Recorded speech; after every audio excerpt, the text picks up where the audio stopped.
In today's video, I'm going to show you how to use the extensions marketplace in Cursor to enhance your coding experience.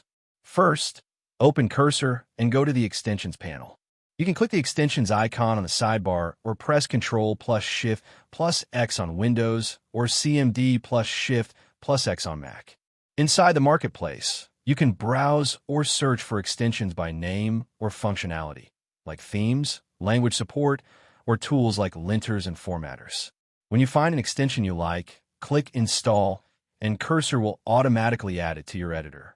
Once installed, some extensions may require a quick setup or reload, so follow any prompts that appear. You can manage your extensions anytime, enable, disable, or uninstall them directly from the Extensions panel. Using extensions helps you customize Cursor and boost productivity with features tailored to your workflow. And that's it. Thank you for watching this video.